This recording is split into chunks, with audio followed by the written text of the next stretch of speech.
Bonjour à toutes et à tous, c'est Romain Daubry de la salle des marchés de Bourse Direct pour notre brief et analyse graphique du jeudi. Nous sommes donc le 8 juin, il est 20h34 et on va faire un point des marchés ensemble. Sur les indices, pas grand chose, sur les valeurs, il y a des éléments intéressants. Ceci dit, pas d'alerte sur les indices. Merci à tous pour vos likes, pour vos partages, pour vos retweets. Et pensez comme toujours à vous abonner à la chaîne Bourse Direct YouTube et puis à nos comptes Twitter respectifs pour le suivi et l'évolution des marchés, de la lecture de la position ouverte. On a une fin de semaine qui est un peu en roue libre, on s'en doutait, on l'avait évoqué ensemble lundi. Ceci dit, sur les valeurs, il y a pas mal d'éléments à regarder, donc on aura une séquence intéressante et quelques valeurs à regarder en fin de session. On va faire un tour des indices comme d'habitude. Et puis on s'arrêtera, puisqu'on me l'a demandé, donc sur le gaz naturel, un actif que je regarde peu, et dont on va voir qu'il y a peut-être effectivement un potentiel haussier, une figure de retournement qui est en train de se mettre en place. Parmi les éléments que je vais vous donner, oui, alors du côté des marchés dérivés, on a peu ou pas d'intérêt. On avait un tout petit peu de pression baissière la semaine dernière, le solde et le reste de positions vendeuses détectées en amont de la semaine dernière, au milieu de semaine dernière, a été soldé. Globalement, depuis l'échéance des marchés dérivés du mois de mai, on a baissé un peu sur les indices, 3-4% sur le CAC 40, un peu moins de 3% sur l'Eurostoxx, et la position ouverte a diminué très légèrement, on est quasiment à l'équilibre, donc pas de pression baissière, pas de soutien acheteur, pas vraiment d'initiative au cours de cette échéance du mois de juin. Échéance du mois de juin qui clôturera donc le 16 juin, vendredi prochain, dans 8 jours. Donc ça clôture très tôt cette échéance. Or, la semaine prochaine va être sûrement intéressante et la volatilité va très certainement revenir sur les indices, puisqu'on a beaucoup de rendez-vous majeurs et importants. On a, pour commencer la semaine, mardi, l'indice des prix à la consommation aux États-Unis. Donc évidemment, marqueur important de l'inflation. Et puis on a bien sûr la séquence banque centrale. Avant ça, on aura quand même mercredi les prix à la production aux États-Unis, marqueur aussi de l'inflation évidemment important. Et dans la foulée, mercredi soir, donc le compte-rendu de la Fed et de la réunion de la Fed, le discours de Jerome Powell qui s'en suivra, et des éléments de précision sur l'évolution de la politique monétaire américaine. Ce qu'on en sait, et le consensus table à 80% maintenant, peut-être un petit peu moins, sur une stagnation des taux pour cette échéance. En revanche, la question est celle du mois de juillet. La prochaine échéance, elle se tiendra donc de la fête de 6 semaines plus tard, donc fin juillet à peu près. Et donc c'est là ce vers quoi le regard des opérateurs va se porter. Donc séquence importante mercredi soir prochain, et puis même exercice pour la Banque Centrale Européenne jeudi. Donc jeudi 15, session importante, et puis donc dans la foulée, vendredi 16, clôture, échéance des marchés dérivés.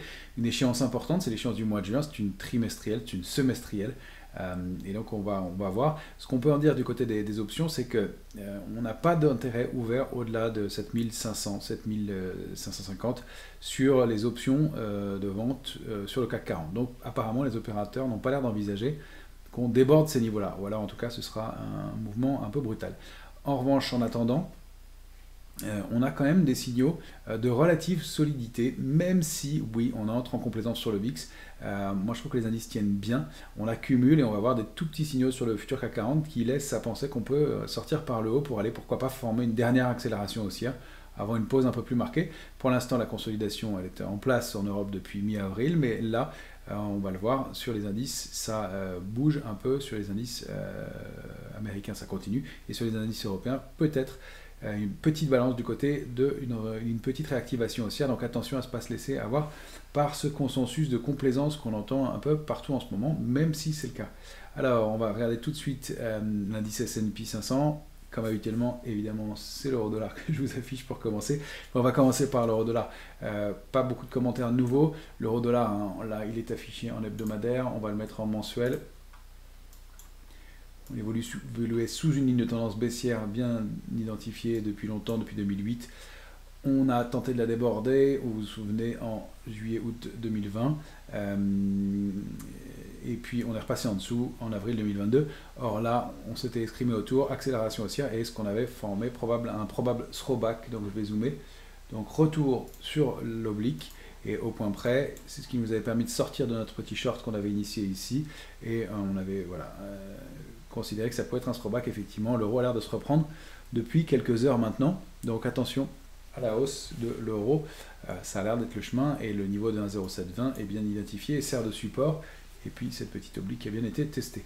Voilà, c'est fait pour l'euro-dollar. Un petit mot à dire dessus. Maintenant, on va passer au S&P.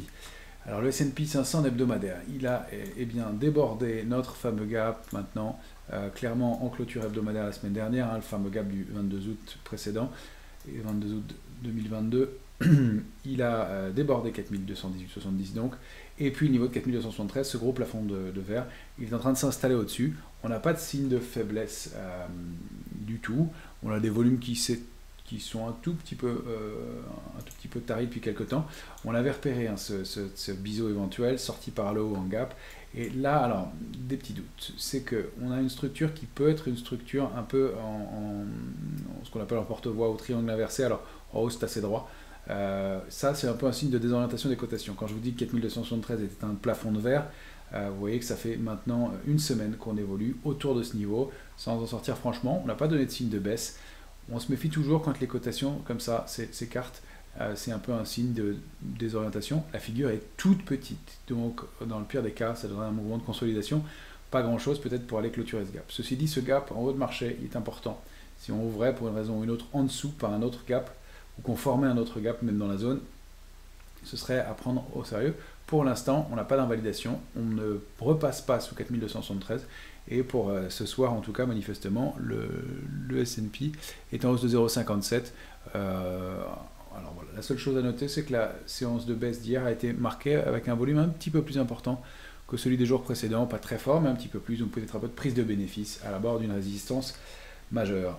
Du côté du Nasdaq, là, ça s'essouffle un tout petit peu. Le 4715, notre fameuse résistance, n'a pas été atteinte.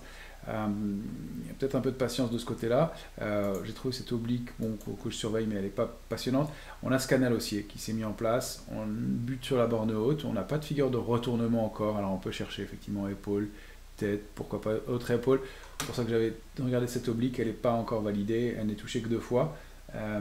Si on regarde dans l'hebdomadaire, on a ces bougies d'indécision avec cet éventuel pendu, là plutôt une grosse toupie, bougie d'indécision. Le niveau de support, on peut le remonter un petit peu, on verra à la fin de la semaine, mais 14 460 semble être important. On est à quelques pouillèmes du 14 715, notre cible, et notre zone cible, avec des extensions possibles à 14 910. Donc attention à effectivement à prendre pourquoi pas du bénéfice sur une séquence haussière qui a été importante. En revanche, on n'a pas de figure de retournement encore, pas de signaux de faiblesse majeure, un tout petit peu plus de volume en effet au cours de la séance baissière du mercredi 7 juin, et puis un possible construction de sommet en tour. On a un niveau de résistance maintenant qui est bien identifié ici en journalier à 4578. 1572, pardon, et donc ça va être un peu la résistance à déborder pour aller chercher 4715 et pourquoi pas les extensions. Pour l'instant, encore une fois, on n'a pas rompu de niveau de support, on fait des plus hauts de plus en plus haut, et même si on a une petite pause, on n'a pas de figure de retournement dans cette configuration-là pour l'instant. Donc un marché plutôt solide, pas d'invalidation dans l'immédiat. Du côté du VIX, eh bien lui continue à se détendre. Clairement, on clôture ce soir à 13,50, des niveaux qu'on n'a pas connus depuis 2 ans et demi sur le VIX. On n'avait pas testé ces niveaux-là, alors 14,74 et autour, ça c'était en octobre 21. Pour aller clôturer sur des niveaux aussi bas, il faut remonter même bien plus loin. Ces clôtures-là, elles datent de 2020, cette fois-ci. Non, pardon, je vais trop loin dans le graphique. Elles datent... Si, autant pour pardon, de 2020, effectivement, c'était des points bas et des points bas en clôture de février 2020. Donc, effectivement, on arrive sur des niveaux à surveiller. Reste qu'on a un élément intéressant là-dedans, c'est que tout le monde en parle. Donc, il y a un vrai consensus sur cette complaisance et cet optimisme. Tout le monde parle du VIX qui est passé sous les 15 et qui entre en zone potentielle de complaisance, etc. J'entends même parler d'euphorie. Euphorie, c'est un peu plus bas. Je l'avais indiqué en journalier. Euphorie, c'est plus bas.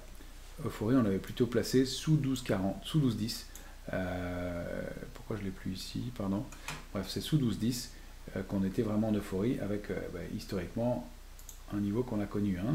On a déjà fonctionné sous 12-10 et pendant longtemps avant de connaître, par exemple en 2018, avant de connaître des pics baissiers. Donc quand j'entends un tel consensus et que je entends partout ça, eh bien je me dis que le risque il est bien identifié et donc que même si effectivement les portefeuilles sont moins couverts, c'est le cas sur le CAC 40, on a un ratio de couverture qui est de 1 pour 1 à peu près en ce moment, et à peine, alors qu'on avait des niveaux de couverture bien plus importants plus bas, et qu'on a connu 2 pour 1, hein, donc 2 options de vente pour une option d'achat dans les mois précédents.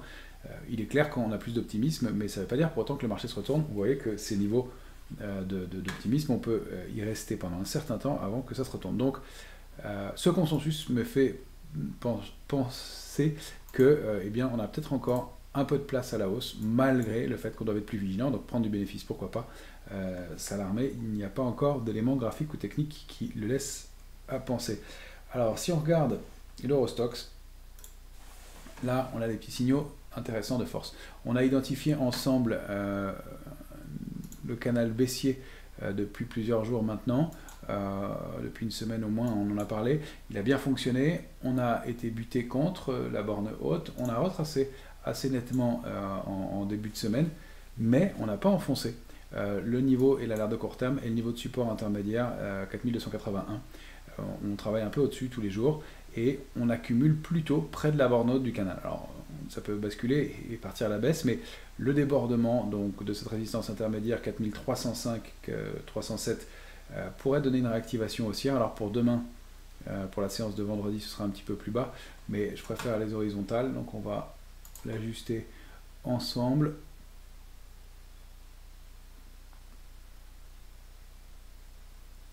Pardon, je prends quelques secondes, je le prépare en avance en général. Voilà, 4298,99, c'est 4303. Voilà, c'est le niveau à déborder pour considérer en clôture qu'on sort du canal baissier au sein duquel on évolue depuis maintenant le 19 mai et sortir peut-être de cette période de consolidation qu'on a entamée déjà à l'échéance des marchés dérivés du 24 avril, hein, souvenez-vous. Fausse sortie par le haut et puis cette consolidation qui s'était mise en place. Rien de méchant encore, on n'a pas de figure de retournement non plus. En revanche, effectivement, si on rompt 4257, une fois encore, on a des chances d'accélérer assez nettement et de retourner au moins à 4179. En revanche, à la hausse, 4325 franchi, on peut retourner chercher les tops. Il faudrait voir quel driver nous permettrait d'aller plus haut que ça pour l'instant, et ça, je ne suis pas certain qu'on les ait dans l'immédiat, donc peut-être pas énormément de choses de ce côté-là, mais un marché peut-être un peu piège pour d'éventuels vendeurs. Du côté du futur CAC 40, je voulais vous montrer le graphique en 14 heures. Là aussi, des signaux intéressants. Ce qu'on a détecté, donc c'est ce petit trading range hein, qu'on a évoqué depuis le début de la semaine, et un peu plus, 7158, 7287,5. On évolue à l'intérieur pour l'instant, et à l'intérieur du range, on ne va plus chercher les bornes extrêmes, ni 158, ni 287,5 depuis une semaine. On évolue et on oscille à l'intérieur de 192, 235, ça a permis de faire des petits écarts. J'ai réajusté 232 en 235, c'était un peu plus juste par rapport à ce qu'on voit là et on l'a bien travaillé aujourd'hui. Si on repasse 235, on a les chances d'accélérer pour aller chercher 287. Si on se réinstalle sous 192, là on a des mèches basses et c'est plutôt ça que j'ai détecté aujourd'hui. Je vous enlève le petit carré, le petit rectangle. Ces trois points bas qui nous permettent de confirmer une ligne de tendance haussière de court terme. À un jour d'écart, 6, 7 et 8 juin, mais des niveaux bien identifiés par le marché. Donc pour demain, c'est 7181, niveau d'achat idéal. Si on passe en dessous, on risque d'accélérer, d'aller chercher pourquoi pas 7158. Ce serait une petite invalidation de la consolidation qu'on met en place. Donc un petit risque, un premier petit warning, sous 158, on retournerait voir l'alerte de moyen terme. Et la cible à 7029 du trading range précédent, 7158, 7287 qu'on duplique par le bas. Voilà. Donc ça, c'est possible si on accélère à la baisse. Je l'ai mis en trait plus fin, ce trading range du bas, parce que pour l'instant, l'accumulation, elle se fait plutôt non seulement au-delà de 192, mais proche de la borne haute à chaque fois. Et si on regarde les cotations en zoomant un peu plus, on voit qu'au cours des dernières heures, c'est plutôt proche de 235 qu'on a été, et qu'à chaque fois, on a ces mèches aussi, c'est pour ça que j'avais mis le petit rectangle ici, on a ces mèches basses, qui sont des signes de rappel, hein, à chaque fois qu'on tape, pouf, ça repart assez rapidement. Et donc ça c'est toujours un signe de force. Encore une fois aujourd'hui, d'ailleurs, même Mesh, hein, on a du mal à retracer. On n'est plus allé chercher 192 aujourd'hui. Alors ce sont des micro-signaux dans une absence de tendance, absence de driver, mais pour l'instant, ça penche dans ce sens-là. Si on déborde 287,5, eh bien on peut aller chercher 328, 372 et pourquoi pas 418. Ça colle bien comme scénario puisque ça irait rechercher les tops autour de 418, 435 au mieux. Encore une fois, je ne vois pas très bien quels seraient les drivers pour faire payer l'indice au-delà de ces niveaux à très court terme. Donc voilà, mais peut-être un peu mieux et peut-être un dernier petit contre-pied haussier avant une consolidation qui pourrait se mettre en place, faute de driver et en absence de banque centrale. En tout cas, vigilance avec la séquence banque centrale à venir. Et je voulais vous montrer parmi les actifs, eh bien, j'ai promis donc de parler du gaz naturel. Le gaz naturel, on va le prendre sous forme du futur natural gas ici et on va dézoomer très nettement en mensuel. Tendance nettement baissière, hein, tout le stress autour de la crise en Ukraine et puis baisse du prix du gaz qui est repassé nettement sous la période antérieure au conflit en Ukraine, début d'année, hein, donc était au niveau de 4,88. Et là, on vient sur des niveaux de support qui sont historiques. Alors, j'aurais presque pu prendre un graphique en échelle logarithmique pour vous le montrer. Je travaille toujours en linéaire. Petite aparté sur le sujet. L'échelle linéaire, moi je travaille à 100% avec ça, 99% avec ça. L'échelle logarithmique, elle sert, dans des cas particuliers, c'est soit si on regarde un graphique de très très long terme, ou un graphique d'une valeur qui a énormément fluctué. Voilà, on pose souvent la question. Pour moi, ça ne sert qu'à ça. C'est soit une valeur qui est passée de 300 à quelques centimes, le graphique est illisible et dans ces cas-là, on utilise l'échelle logarithmique pour ajuster. Ça peut permettre de détecter certains points aussi dans des cas de figure. Moi, je préfère utiliser l'échelle linéaire, c'est une question d'école et encore une fois, je ne vois pas l'intérêt en dehors de périodes de temps très longues ou grande plage de fluctuation sur un actif d'utiliser autre chose que l'échelle linéaire. Petite parenthèse close, là j'ai quand même laissé l'échelle linéaire parce que elle me permettait de détecter un biseau qui est très propre, en tout cas possible. Ici, pardon, j'essaie de zoomer correctement. On va la voir. Voilà, c'est ce qu'aurait pu éviter l'échelle linéaire en revanche avec le logarithme. Mais ici, on a 1, 2, 3, 4 appuis assez propres sur donc cette oblique baissière. Et puis 1, 2 en haut. On a peut-être un biseau qui est en train de se dessiner, donc en mensuel, au-delà de 2,25 avec un possible creux en pince. Alors il n'est pas parfait, mais on n'est pas très très loin, au-delà de 2,25. Donc à surveiller. Et si on zoome, et là en hebdomadaire, on va le regarder à nouveau ensemble. Voilà, le graphique du gaz naturel en hebdomadaire. Donc on a ce grand biseau. Il a été un peu enfoncé en hebdomadaire, mais en mensuel il est très propre, donc je la conserve, cette oblique. Et une réaction avec eh bien, un petit peu plus de volume depuis quelques heures en journalier, le débordement donc de 25, et donc la sortie de 2,57 permettrait de valider la sortie du biseau et pour allier déjà, pourquoi pas, donc ce niveau de 84 et peut-être 3,25 dans la foulée. On n'a pas d'éléments très forts pour l'instant dans la figure. Elle peut aussi consolider, rebuter dessus et aller reformer un nouveau plus bas. C'est juste un embryon avec ce qui aurait pu être un harami mais qui est en train d'être invalidé par la hausse actuelle. Donc on n'a pas de signe de hausse très fort. Il y a quelques divergences, elles ne sont pas très marquées non plus.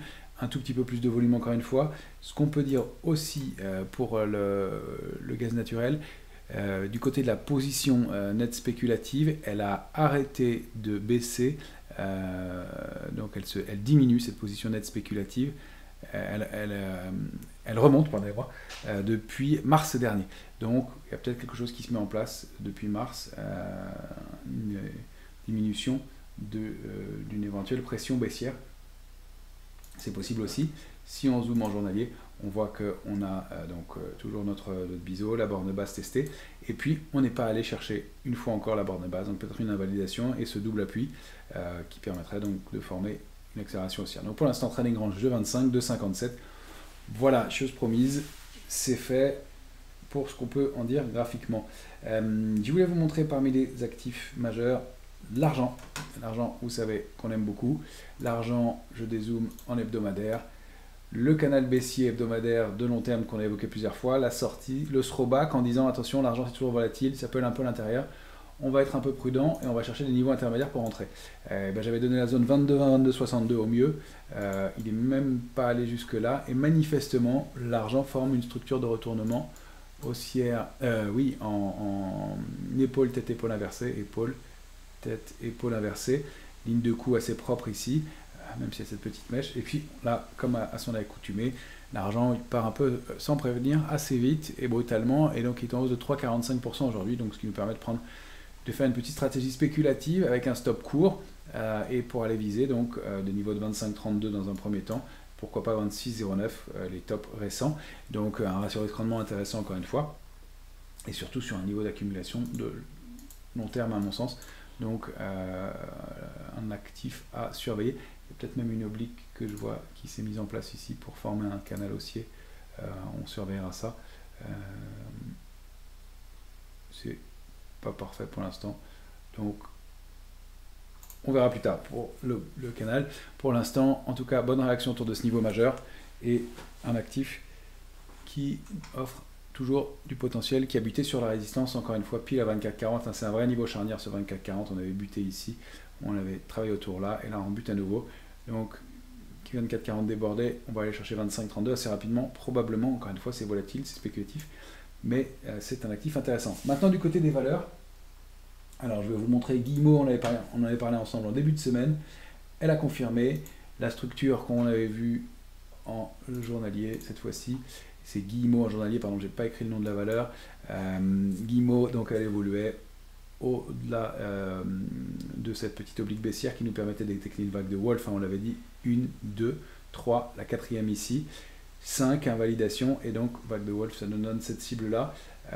Elle est petite, mais elle a manifestement fonctionné. Elle a mis du temps à se mettre en place. Je redonne la cible hein, en reliant les points 1 et les points 4 proprement. Je les avais enlevés pour que ce soit plus lisible. Voilà.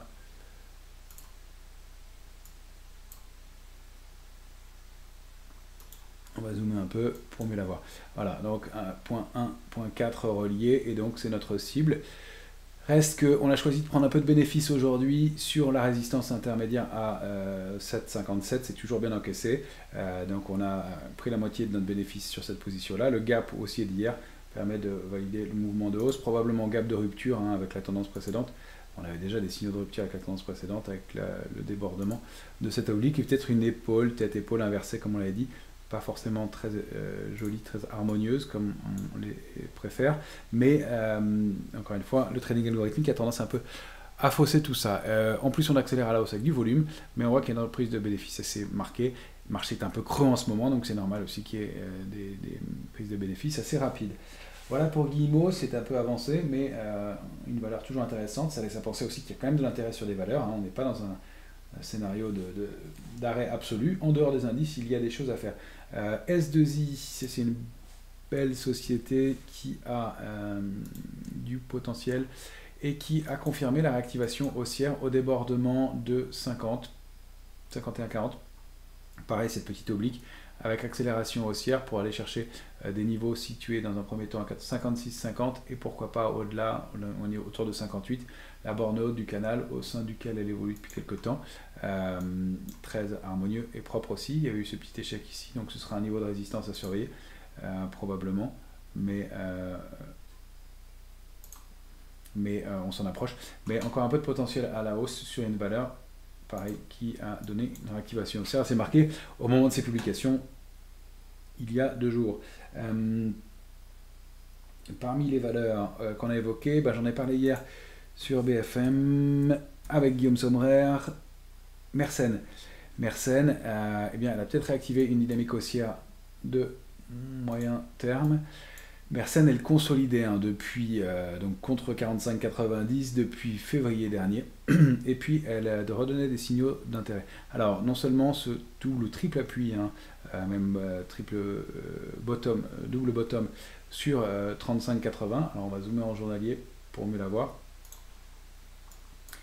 Double bottom, il est validé parce qu'on a presque un peu plus d'un mois d'écart entre les deux points bas. ce gap aussi intéressant avec des volumes en hausse, et puis cette oblique, alors épaule, tête, épaule inversée. On peut même l'avoir un peu plus large si on veut prendre l'autre. J'ai choisi la figure la plus petite, mais ça c'est relativement propre. Alors c'est une valeur qui n'est pas hyper liquide, mais quand même c'est un beau modèle dans l'électricité, une technologie assez spécifique, et donc sortie en gap, donc probablement gap de rupture avec un volume très nettement supérieur au jour précédent, et donc mais un potentiel de hausse pour aller chercher 41,20, 43,75, pourquoi pas. Attention toujours à la volatilité sur un titre qui est liquide mais moins que les autres. Alors on peut regarder cette figure aussi, essayer de détecter la cible au moment de la sortie. Donc ça donnerait une cible idéale située à 42,5, donc à surveiller, et l'invalidation donc 38,15 en clôture, même un peu en dessous, hein, il peut y avoir un peu de volatilité, repasser sous les niveaux intermédiaires, 37,80.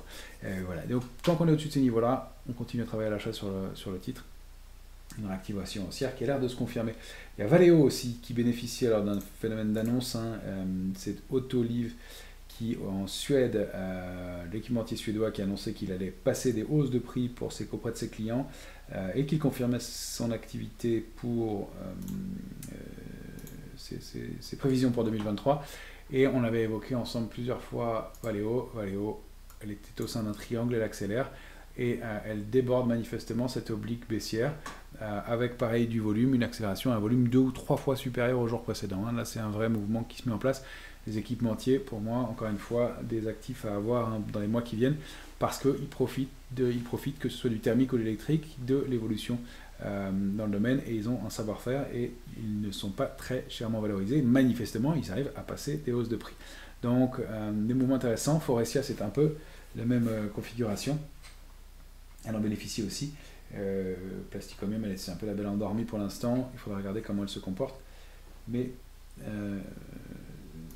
il manque du potentiel. Et puis on a décidé d'entrer aujourd'hui sur une autre valeur, une autre encore. Aujourd'hui, c'est Rexel. Rexel, donc là que vous avez en hebdomadaire, elle évolue au-delà d'une ligne de tendance haussière. Elle a débordé et elle a consolidé longtemps au-delà de 19,05 avant de réaccélérer. On va le voir en journalier. Alors un potentiel de hausse qui n'est pas énorme non plus, mais qui donne toujours des signaux d'intérêt. Un volume qui est 2 fois supérieur au jour précédent aujourd'hui. Accélération haussière qui confirme la sortie.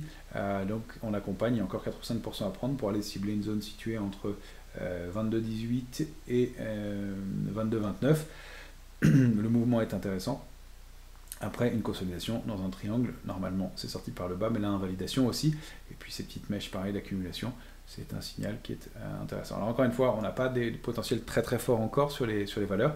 Le marché est un peu à l'arrêt évidemment pour l'instant, mais on a des titres qui donnent encore des signaux d'intérêt. C'est ce qui me fait penser que ça pourrait, après cette longue consolidation, hein, sur les indices européens, réaccélérer un peu, pourquoi pas, pour aller voir les tops, et puis sur le Nasdaq aller chercher sa cible, peut-être la déborder un peu, et puis construire une pause et un mouvement d'accalmie. Donc évidemment il y a moins de potentiel aussi encore à venir sur les indices que de risques, mais on n'a pas de signaux d'alerte majeurs dans l'immédiat, et encore vous voyez pas mal de choses à faire sur les valeurs. On a fait quelques beaux écarts sur des titres cette semaine, hein. On avait parlé de Carbios, Calray, qui restent des modèles et des valeurs intéressantes sur lesquels on a pris des écarts importants. Voilà pour les actifs que je voulais vous montrer pour aujourd'hui.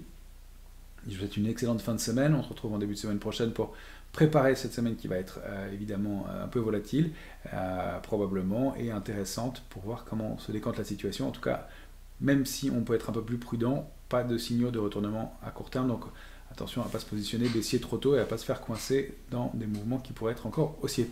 Excellente fin de semaine à toutes et à tous.